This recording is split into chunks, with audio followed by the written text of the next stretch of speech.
See, let's get this show on the road. Before we get started, of course, we'd like to acknowledge the traditional owners of the land on which we live, create, and learn on today, paying respects to elders past, present, and emerging. As you can see, we've got a new host today, well, an old one returning, but I'm here, of course, with the wonderful Adrianne Walujo. How are you doing today? Hey, I'm good. It's great to be back in the start of New Year. I'm in the Lunar New Year, so that counts as well. Yes, How are you, absolutely. Joanna? I'm doing all right, just learning new technology, which is always very exciting. Um, let's see, let's get some music going as well. Hello, everyone in chat as well. We've got Manny, Tara, and Flynn, of course, who's going to be the chat mod for us today. Just to reiterate one more time, we are using, or I am now using, a new software today. So if we have any hiccups, please do bear with us. But we're going to do our best. But without further ado, how about we reintroduce ourselves to Adrianne? Do you want to show your website? Yeah, so it's great to be back again, as I mentioned. And Joanna, thanks for having me. And yeah, so last year, my last stream was right before Adobe Max. And I know that it's been a while, but I was like talking about like things that I wish I knew when I was a junior illustrator. And one of the things that I was like talking about is about having your online folio. So Mm. just a bit of a secret in a sense. I haven't updated my folio in a long time. So when before the talk went live, like I made sure that everything in my website was more up to date to Mm. current work that I'm doing. So that's what I did. So this is like my website. And for anyone who is like interested in the talk, I was like talking about like how to present your work, how to think about and approaching your career as an illustrator. And I think yeah, this is just some of the things that I've been working on in the past few years, and this is not everything that I've done. Like one of the things that I was mentioning. So this is kind of like a bit of tips for those who are interested is that you only put on works that you want to be hired for. So Mm. I don't have everything here, and that's fine because you don't have to show everything. You just show the one that you're happy about. You show the one that you want to be working on more. And a lot of Adobe Live projects here. But yeah, this is some of the things that I did, and just taking a lot of like this is quite fun, like creating your own. Like this is always fun, kind of like redrawing things. I'm wearing my Yeah. flower earrings today, and Oh, my fantastic. Gorgeous. I wish I could wear earrings, but my headphones won't allow it, unfortunately.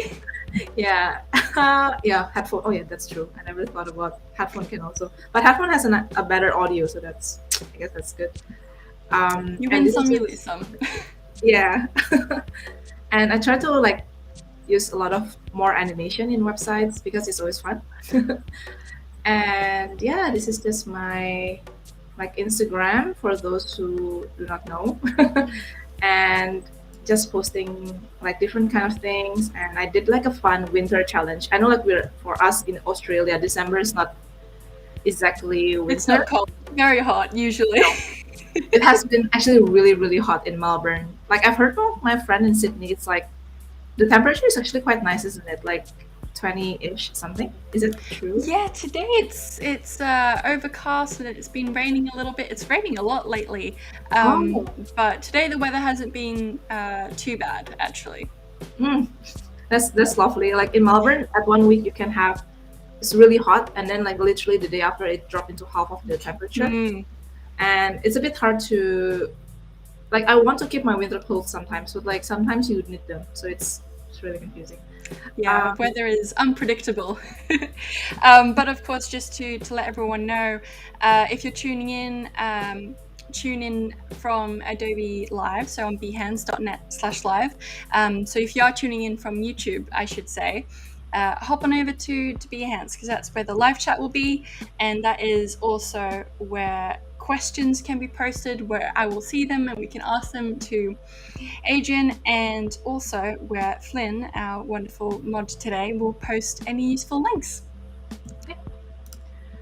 and today, just to segue to the things that we'll be doing today, so I Mhm. like to use here, like I mentioned, like I I like using like minimalist like elements. I like to use like playful elements, and just really like vector illustration, because vector illustration Mm. is like easy to edit, because after that you can drag things around.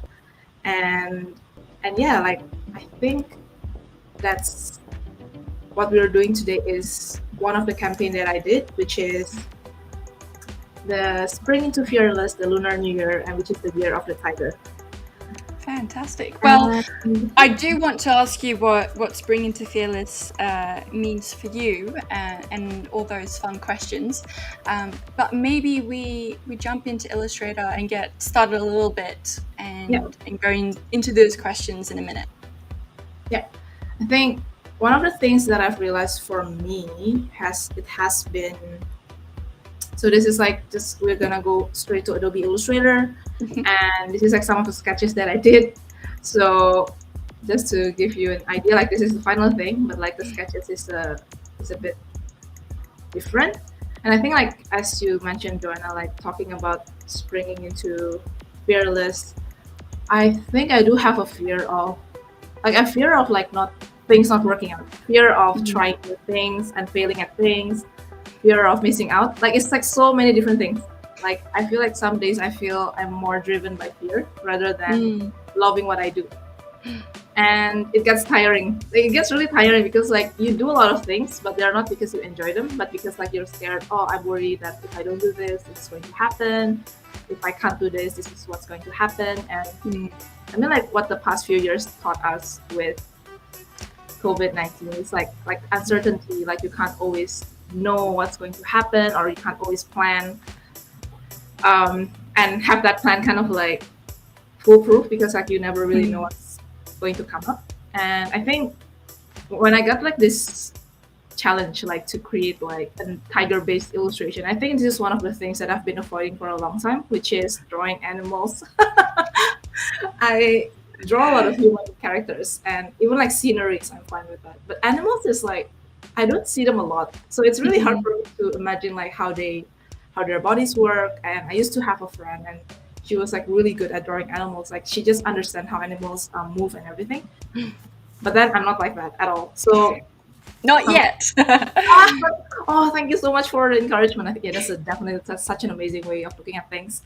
Yeah, like I really like that. Like I need to remind myself like it's okay not to know, like not to be good at everything in the beginning. That's the key word, yeah. And that it's okay to try new things, and it's okay to miss out on things as well. So I know like even in the past few months, like I've been less active on social media, just trying to focus on creating, because I really like creating, and not because I have to post something or I have to be active, because there is that fear of being forgotten, in a sense, like, oh, if I don't post often enough, I'll drown. But then I learned to be like to make peace with that. And I think when I was like doing this piece, I do not know how it turned out. I do not know how hard it's going to be. I do not know, I learned not to think about the future. Not that I don't plan, but I learned to not hold on to it too tightly. So so I was like exploring some sketches. So you see that I have fantastic. And can we zoom in a little bit on the sketches? You just have a wonderfully huge screen. So for the sake of the stream, we'll zoom in a little bit. Oh, that's lovely. Yeah, I love them.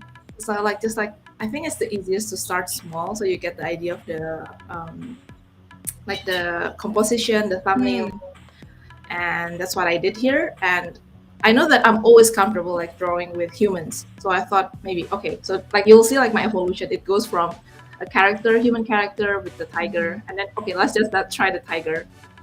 And then I thought again, like I really enjoy creating something cute, so let's make it cute. So it's like evolving slowly or into something from human to cute, the natural evolution of things.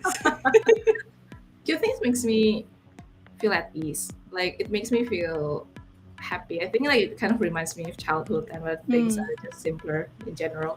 So yeah, and I like to draw food as well. So it's also another thing that wonderful.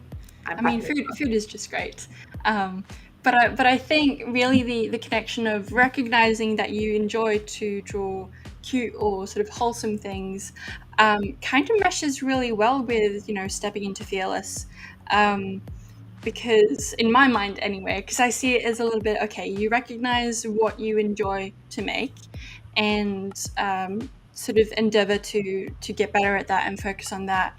And by doing so, you use, for example, a style that you like to try out things that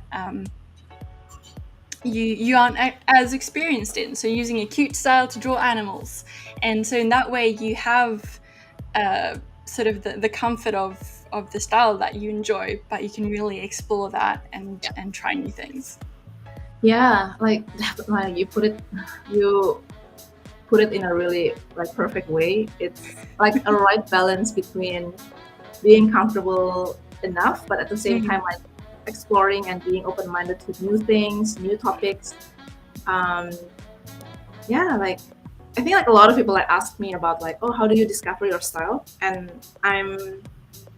I know like a lot of people like know me like, oh, for this like certain style, but then at the same time I have a few styles that I actually use from day to day. But then one of the key for me is like not associating yourself with a style helps with your growth, because like you're comfortable with this right now, but say like 5 years down the road you'll learn new things, you discover new things, you'll be exposed to new things, and then by then who knows like what your interest is going to be. So it's like something that you will evolve with. And I found my style when I stopped looking for my style, which is a very confusing, like a lot of things in life is like when you stop obsessing about it, like somehow it comes to you more naturally. Absolutely. But it's hard sometimes, yeah. Oh, it's so hard, because I think, speaking from my experience as well, and it fantastically, Jessica, welcome to the stream, had a question just for you of how did you begin to pinpoint your style? And I do think it's an important question, because so much of how we present our work or how we recognize our work is defined to an extent by the style. And I mean, I'm sure this is something that we can sort of dive in and out of throughout this stream today, because I do want to get us into drawing. So I can just waffle on a little bit if you want to get set up. But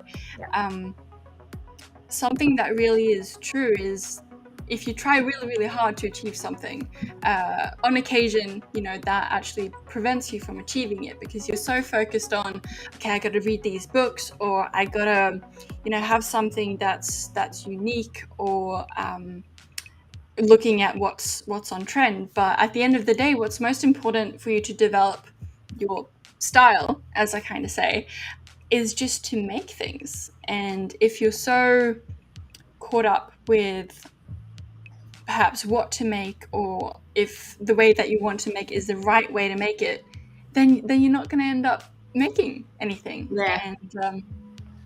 And then by coincidence you won't end up developing any style as a result. But that's my 2 cents on that. But how about we get into this illustration? Where do we start? All right, so I decided to just like from all the sketches that I've showed, like let's spend time on just the head. And I think like one of the like that's really true again, like sometimes you just have to like just do something. And I think like one of the things that I'm really happy, like there's like a bit of like sometimes people like come to me and say, oh, I see people like copying your styles and everything. And for me, like sometimes, yeah, that can be like bothered me. But at the same time, I feel like it's nice to know that I know a lot of people who message me and say that, oh, like I started drawing again because like I look at your illustration, it's so simple. And I think that's the kind of thing that I'm really happy about, like to make drawing. Like there's so many different ways of drawing. Sometimes you don't have to be and like I used to paint a lot, but like sometimes like you just want to doodle, and sometimes you just want to make something simple, and I want that to be accessible to people. And I guess that's why I like doing simple things as well. And I always say that simple doesn't mean it's simplistic. Like simplistic means like, there is no process, there's no thought. Simple is just the solution, but like the concept, the story, everything behind that, it can be more It's less technical, but still not simplistic. So Mm. today we're Yes. going to be creating a step-by-step instruction, and I'll be like doing the like tiger head illustration. And then on Thursday, we'll be diving into working at other elements of Lunar New Year. And I think like I really missed just like when I was doing this, I really enjoyed it because like I missed that kind of tradition that I used to have, like when I was with Mhm. my relative, my family. But now with like we can't really see each other for the past 2 years. It's been different. Like we still manage through digital means and everything, but like you miss those little things. You miss those things that you just knew was always there, but then like when it's gone, Mm. like oh, I miss that. So we're gonna make that into like like simple illustrations. Like for those who know the red envelope, like making that into illustration, Yes.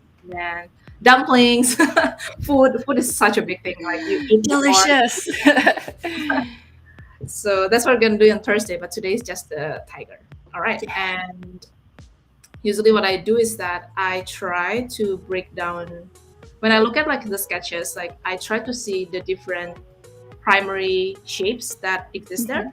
So I see a bit of, for instance, like a bit of circle, and then I'll start with that because it's just easier when you work from a primary shapes. It's more controlled and it's easier to follow along as well. So that's what I'm going to do. So I don't focus on colors. So what I'm doing right now is just working on the overall shapes first. And it's not a complete circle, so I press A and then move the anchor point. Nice. And now you're selecting both points, so it's symmetrical at the same time, sort of as you're adjusting. Mhm. Um, yeah, and I mean, like I know like there's some method where you just create half of the face and then just like copy and then Mm. mirror that, which also works, and that will like it will be really symmetrical and nice as well. So after that, let's make the ear.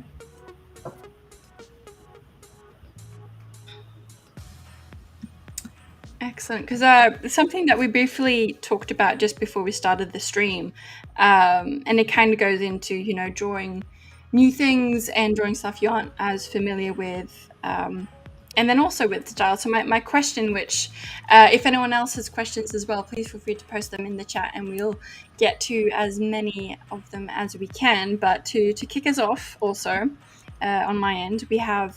How do you approach simplifying complex forms into your style, which I guess is exactly what you're doing now? You're figuring out, okay, can this be one big circle with some triangles on top and maybe another circle sort of in the middle, kind of breaking it down and then using, I guess, color and line to make it more sort of your style, so to speak. Right. I have my final work here, so I'm just going to Yeah, quickly. something we prepared earlier. So this, so we're done for the stream today, guys. So this is it. um, yeah, no, like if I press Command Y, just like seeing, like there's actually like a lot of like basic shapes, like a lot of circles, a lot of like modified circles. So Mhm. usually I break them down into this, and there's this the dumplings, and and then after that I see how do I adjust them so they don't look so rigid. So I guess like the other things about breaking them into like primary shapes is to ensure that you still modify them so they don't look too cold. So I Mm. think like that's the nice things like about a lot of like hand drawn and doodly style is that it has some kind of life, like irregularity. It's like actually shows some kind of friendliness. So I think like managing the balance between making it look simple shapes, but at the same time, it's not like just a circle, just a triangle. I mean, like you can pull that off, but then like it's still, at least for me, like I try to identify like the basic shapes, as you mentioned Mm. just now, and then I try to see what is the minimum amount of things that I can have in my canvas, so that's to get to still show that this is a tiger. And I think like that's very heavily influenced. I know like a few Japanese illustrators that I really liked. I think like even like early when I started like I just graduated and I looked at their illustrations and I'm like, I think his name is Noritake, and Mhm. he did a lot of like illustration for Japanese magazines and advertising, and he really just used black and white lines. And I'm like, Wow.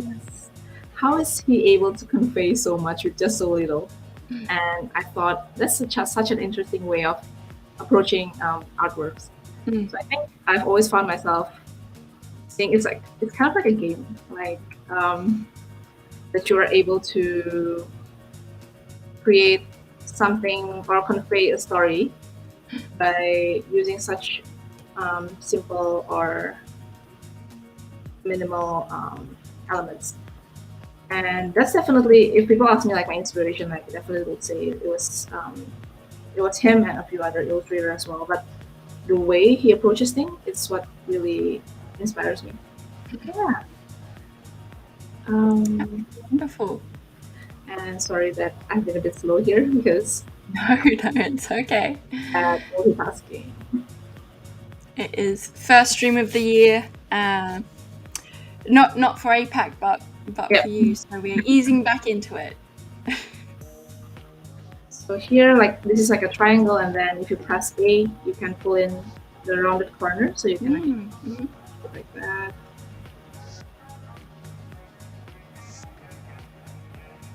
Fantastic. Making the program help you work smarter, not harder. That is true. So that's something that I'm also trying to adapt, like because you've been working in one way for so long, Mm. you didn't know that there's like, oh, actually we like with Adobe, I know like you update a lot of things in the software every year, but then like I'd never really spent enough time just exploring the new features that actually makes my life much better. And that's something that I'm also trying to be more open to. Hmm. Are there any new features that you've sort of discovered or looked into lately that you've really enjoyed? I don't think it's that new, but it was I think it's during one of the Illustrator challenge, and they were like teaching things about blend. I'm pretty sure that's not new, but like at least for me, it was something quite useful, Mm-hmm. which I'll be using not on this stream, but not on the next stream. But basically, it's hopefully I can remember that. But I'll try to remember what I think it's just. Oh, we can save that surprise for All right. Okay. the I'll next stream. Yeah. Okay. But it's like basically like if you have point A and point D, they'll find the point B, C for you. Like if I if see. you have a pattern or an arc, so like they will like ease the arc for you, which is Mhm. quite cool because like I used to do everything manually. Mm. And they also like did like gradient for you, so like they blend point A to B and give you things in between, and you can adjust like 5 things in between, 10 things in between, and that's really useful when creating pattern and a more structural elements like stairs pattern. And I think like the example that they used was the Sydney Opera House. You know, like they have that. Wow. Oh yeah, with the tiles, absolutely. Yeah. And like, oh, that's really interesting. Yeah, because that would take forever otherwise. So it's fantastic that we now have these shortcuts, but kind of not shortcuts because they're now just a new way of doing things. Yeah. It's the efficient way of doing things. Yes, absolutely. So I see that you're doing the shapes on sort of, well, you're not starting with one side and then reflecting and doing the other. You're kind of trying to do it at the same time. Is that to sort of kind of keep it still as if you're drawing and not sort of depend too much on it being, well, actually, is that how you sort of maintain the organic feel to the illustration as you're going through, as opposed to just doing one half, then duplicating it and reflecting it, and then having to make those adjustments? Is making both versions as you go along I think easier? that adds the like like if I flip it, like that works as well, I think. But I think by doing this, it still adds some kind of asymmetry that is still nice. I think. But honestly, until you mentioned it, I didn't actually realize what I'm doing. But I think this is how I like working.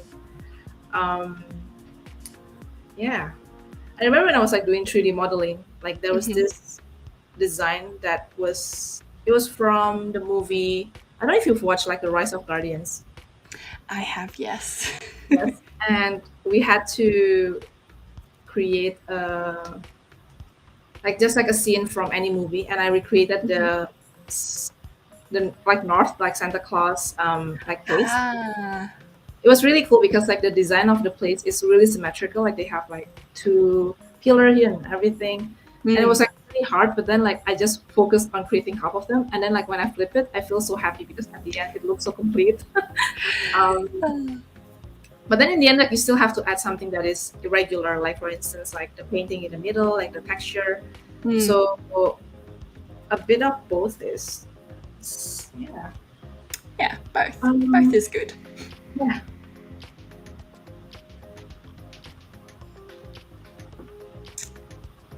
And the shape that you're adding now, is that the cheeks, perhaps? That's the actually here, like the cheek here, like to make sure like there's a bit more puffy. Speaking of, we do have a great question that kind of goes into what we started talking about earlier, just with drawing things that you aren't necessarily not as used to. Great question from Flynn is, do you use any reference when doing your additional sketches? And I think we can extend that question to just references in general. With the tiger sketches that you drew, was that from memory, or were you using a photograph or maybe another illustration as reference to kind of capture the tiger? And is sort of references something that you use a lot in your work? Yeah. Yeah, references. No, I definitely use references. Like I didn't show my very first attempt of creating tiger, and it was quite sad. Like it doesn't look like tiger.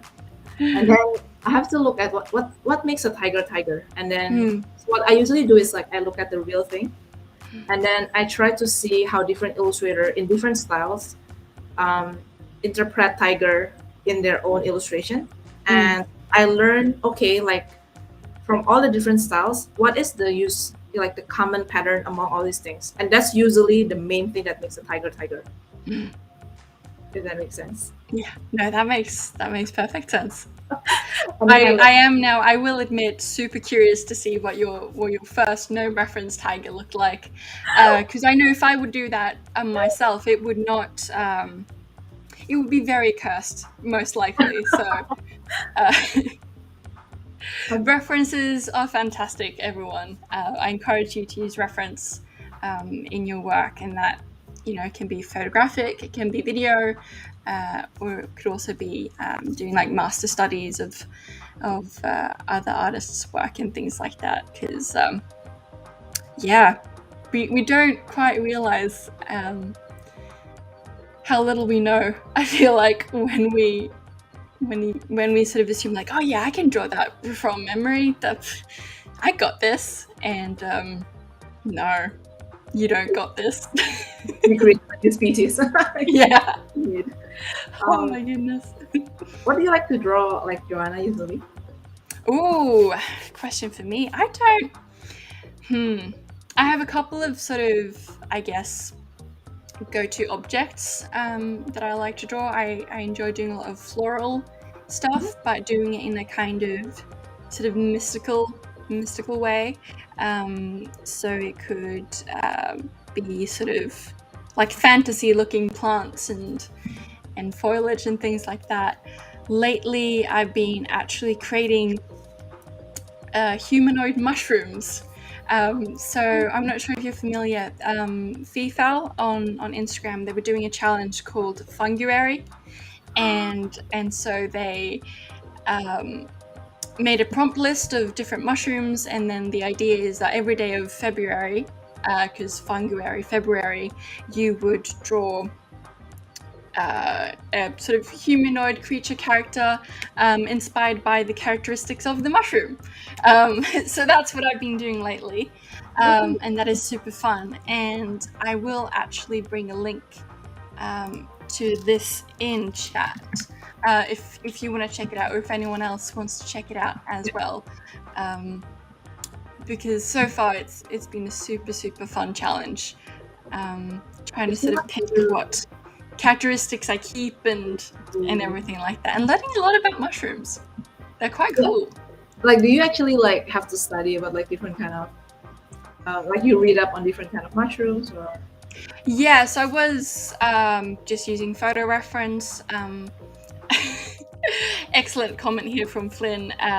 Sounds like fun, Gus. I love the dad jokes as always. But yeah, so looking at reference of what the different mushrooms look like, how they look like in the day as in the nighttime, because the one that I'm working on at the moment actually glows in the dark. So that's been an interesting challenge to see if I want to interpret sort of the nighttime or the daytime. So kind of what we were saying before, it's using a sort of a medium or a topic or a theme that I'm really comfortable with. I roughly know what a mushroom looks like, or at least the sort of the basic ones, or I roughly know what a human being looks like. But then it's the act of actually putting those together that you can create some really interesting things, and that's been really fun.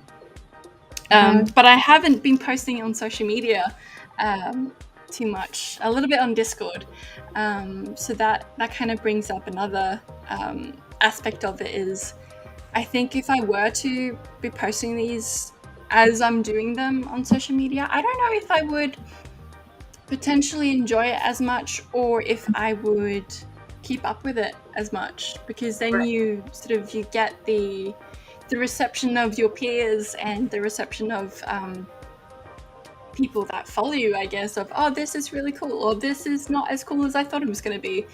And speaking of stepping into fearless, that is certainly something that I hope to work on in 2022, is being less precious about my work and sharing it more with people.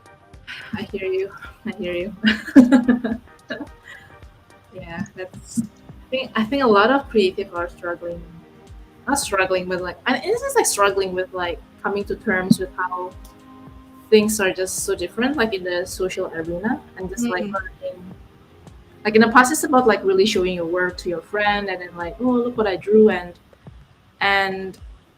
it was helpful. Like people when they are able to enjoy like the things that we do, like it's actually something quite fun. But nowadays, like it gets really complicated because there are so many factors that come into that, like reception. Like sometimes you associate like silence with like, oh, is that not good enough, and it kind of like discouraging for you to try new things. So it's great that you're trying, in a sense, like rediscovering like the things that you enjoy again. And yeah, it's just really putting myself out of my comfort zone, and because I'm only sharing it with sort of my immediate creative circle, so to speak, and I know that they will check in with me if I want feedback, and they won't just sort of speak the feedback at me, then it's really fun. And I'm doing it, a couple of other artist friends of mine as well are doing it, and so it's just really nice to see everyone's interpretation. And yeah, it's a fun exercise. So I can recommend, if you ever feel, this is both for you and for anyone in the chat, if you ever feel in a creative rut, trying out a draw this in your style, or a sort of challenge, like a themed challenge, that you don't have to do all of them, but doing maybe one or two rather, can be really nice, just to explore something new that's out of your comfort zone. And it's just like a fun little exercise, so there's not too much pressure to do well or anything like that. yeah, drawing your style is a really fun activity to do, definitely. Like when you can't think about like new concept or new ideas to try, Mm. like it gives you like something to work from. I think like that's a nice Yeah. like challenges. Like it gives you this prompt, and sometimes it pushes you enough to try new things, but Mhm. still within, as you said, like within something that you actually like. Mm.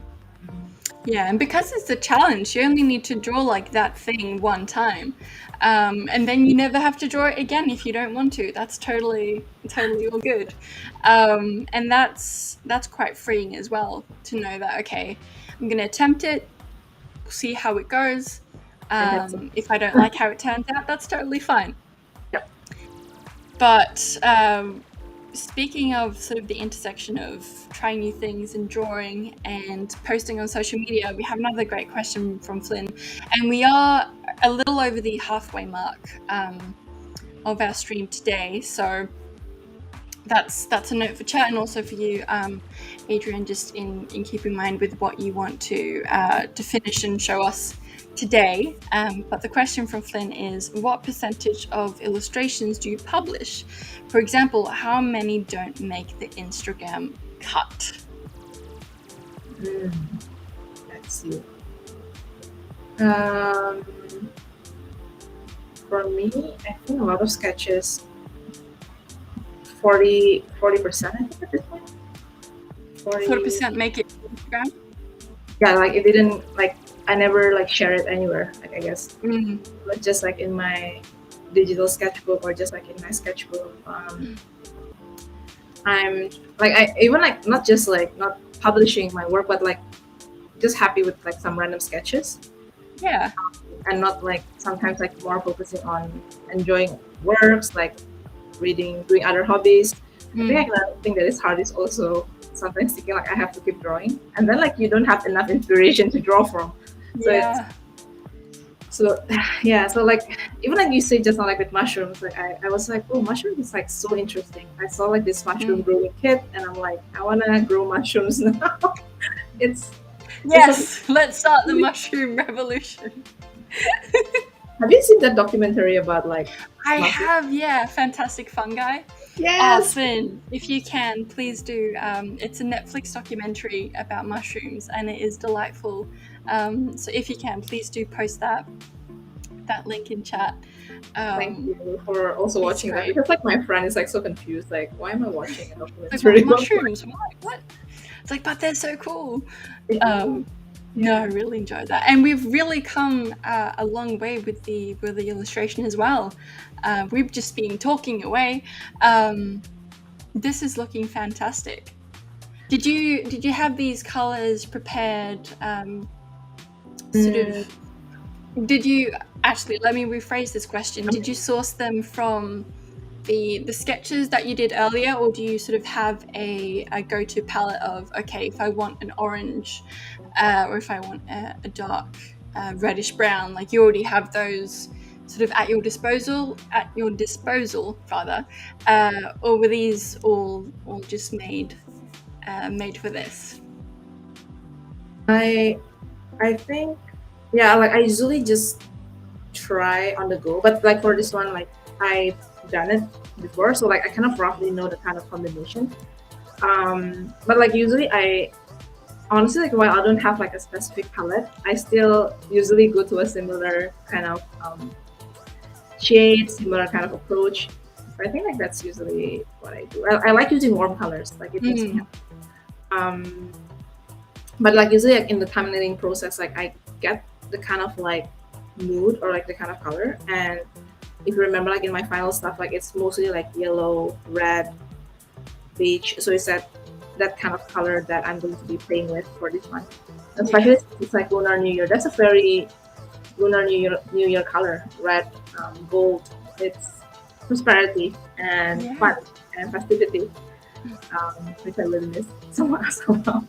Like nowadays, it's so hard to go out and not feel like, I don't know if you feel this way. Like after I go out with a group of people, like on your way home, you feel like like there's a risk whenever like you meet people, in a sense, like that maybe like you are a close contact and everything, Mm.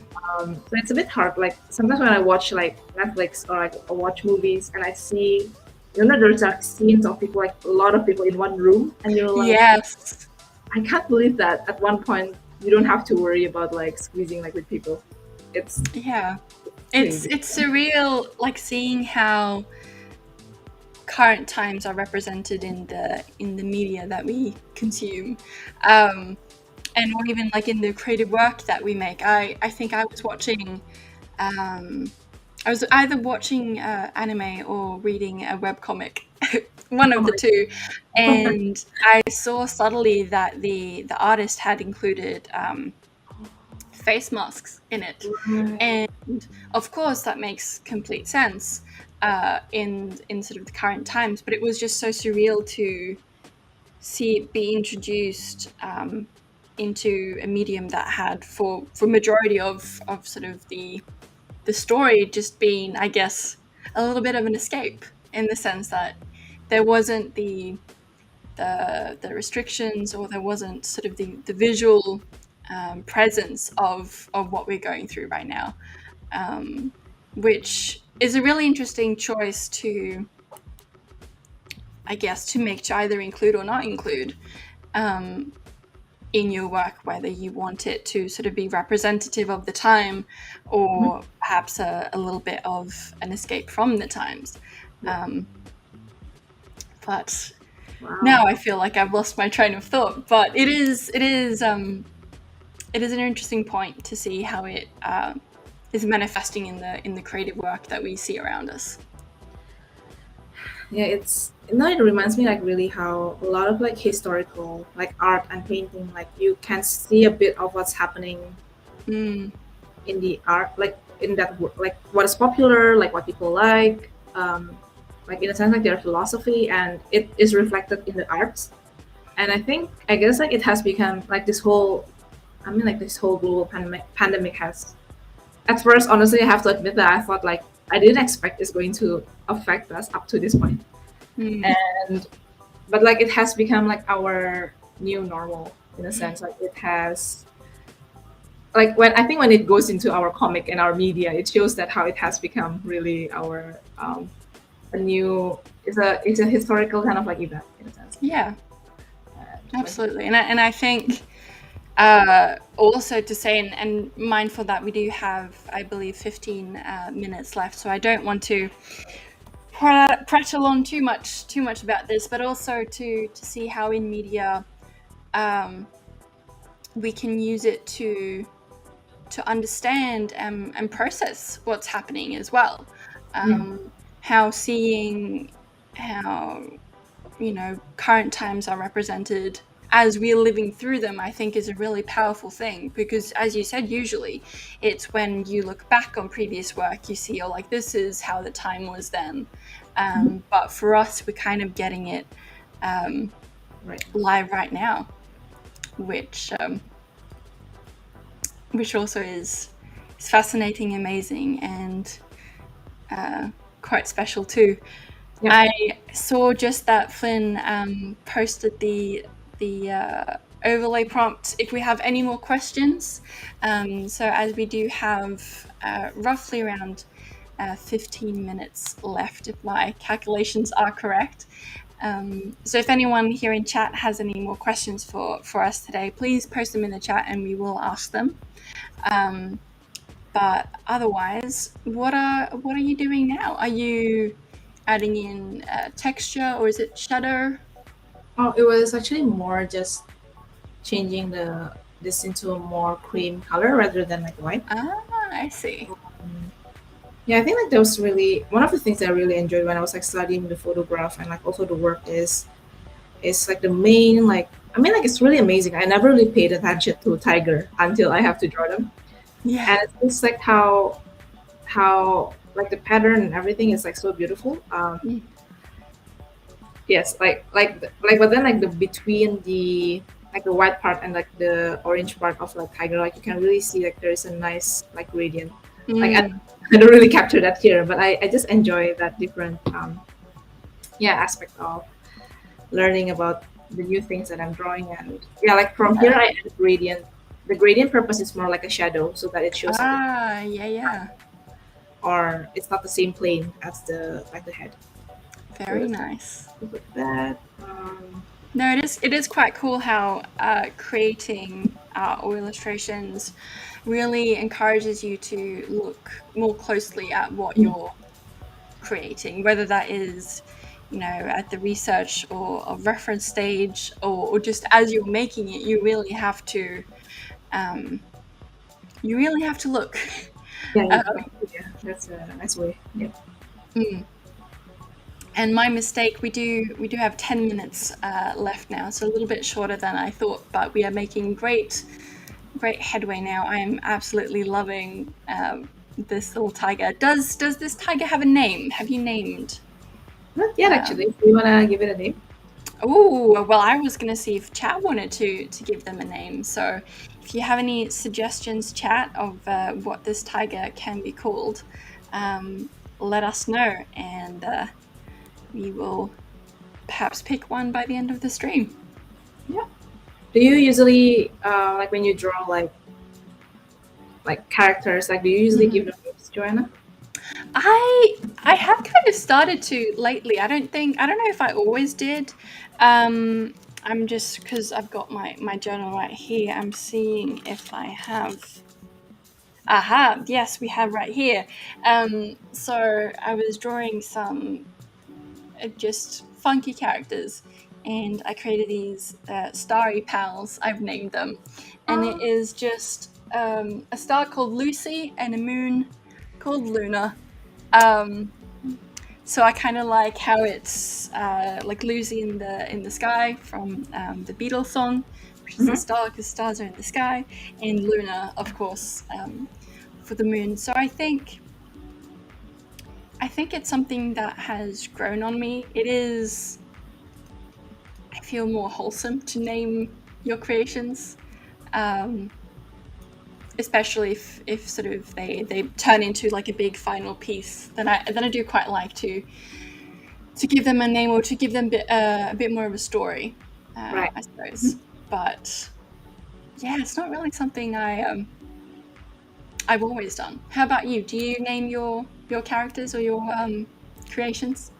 If I think at one point, like if I draw them more, I realize that I grow more attached and I start to give them names. And but like I think I should be more creative. Like I had like this orange character, like literally like a fruit, like the fruit orange. Mhm. And I think I just call him Mr. Orange. In the end. That's wonderful too, though. Like I don't. I mean, it's your illustration, it's your creation. I was just going to see if I had anything else to show, but I do not. Like Mr. Orange is a wonderful name, and it's a similar thing of naming your pet like a human name. I think that's wonderful. Lately, I've named every sort of character or thing that I've created Susan, because that's hilarious. We do have some great suggestions here for this tiger. Oh. So we have Garfield as a Oh. suggestion from Flynn. And we have Waffles from Manny. I think Waffles is wonderful.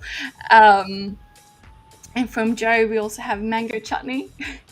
I think that was for the orange. Oh, no, that would be, of course, for this tiger, because it's kind of mango peach colored. And of course, Michael, we always have time for lasagna. But we are sadly soon approaching the end of the stream. So please do check out Adrianne's work after the stream, and look forward to all the stuff we'll be getting up to on Thursday as well. But to check in with the illustration, is there anything else that you would add at this stage, or is sort of adding the swatches at the top kind of the finale? Yes, I think that's pretty much what we'll be doing today, and hopefully like it was easy to follow along. I'm really glad, like as I'm doing this, like I was just like like it was not too technical in a sense. Like it was kind of like adjusting here and there. So I really hope that for those who are thinking of trying, like they could really literally follow along what I'm doing. Like because I'm using, I think the only time I used the pen tool was just to make the whisker, and the rest it was just more primary shape that I alter the anchor point and then changing its like rounded corners. So you can create like this wallpaper, or like you want to do this, you want to make a sticker from this, like you can do it yourself as well. If you remove, honestly, like if you remove like some parts, like you can make a cat, so like that's awesome as well. So this is like a good template if you want to create your own characters. That's fantastic. Yeah. Well, how about just to fully do this creation justice, I will pop it on the big screen. So we're going to say goodbye to our lovely faces for a second. And if you want to zoom in on the piece, we can just get like a closer look for the finale. So let's see.